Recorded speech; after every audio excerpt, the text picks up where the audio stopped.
Me and my brother and my sister were at home, and the doorbell rings. I think it's our parents, but it's a bunch of police at the door.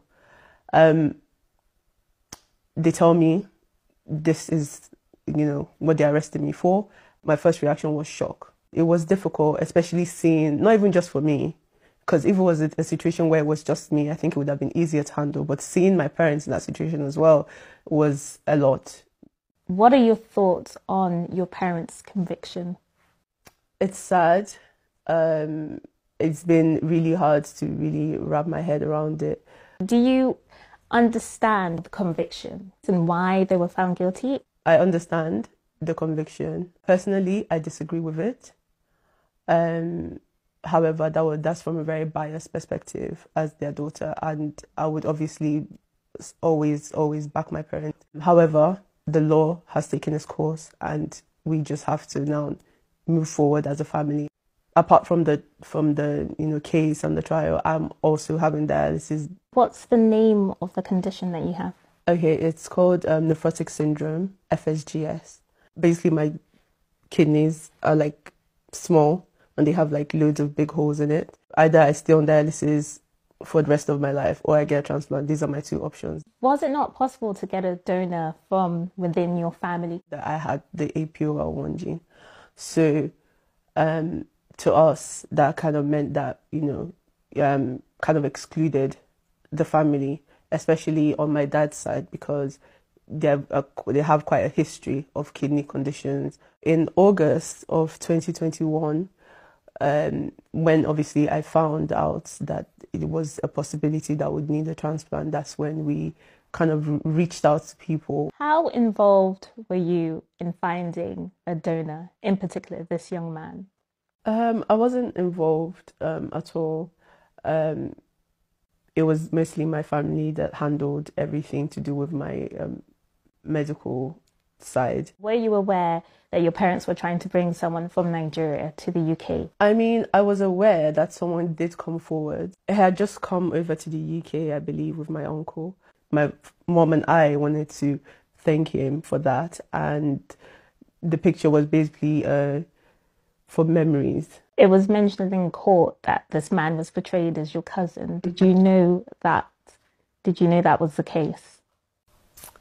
No, you should answer that. Yeah. I mean, I can't answer that. Were you aware that's the narrative that they were going for? To an extent, but not really.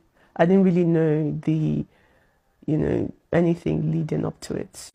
I don't feel anything towards him. I, wish him all the best. And that's really it. There were some texts between you and your parents, and they offered a couple of people, or they showed you a couple of people who could be donors. Was that not some sort of involvement from your side? I wouldn't say it's an involvement. They just wanted me to see the progress that they had made. Have you been able to find someone else? Well, shortly after that, I had put out an appeal and a lot of people came up. But we weren't really able to do anything with that as of now because I'm still on dialysis. Hopefully, I would be able to, get the transplant soon.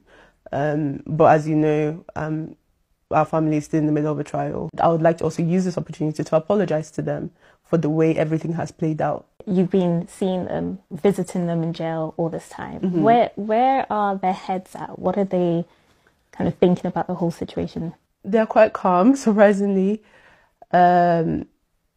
Do they feel remorse? I can't really speak on what they are feeling. This is just from an outside perspective, seeing them.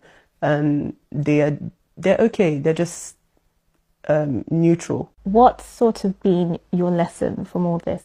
Life is just so dynamic. Like one day you're in your house chilling, the next day your whole life is turned upside down. So that is my main focus, try and help specifically people with kidney conditions, just to show that they don't need to be scared. Obviously there's the support of my siblings and obviously my your parents' siblings as well. However, I don't think it would ever be the same. I feel guilty because I feel like all this has happened because of me.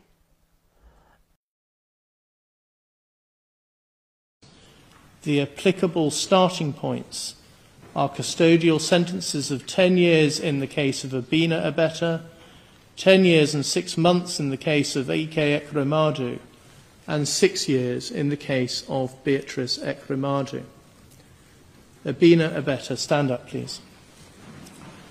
There are aggravating features in your case.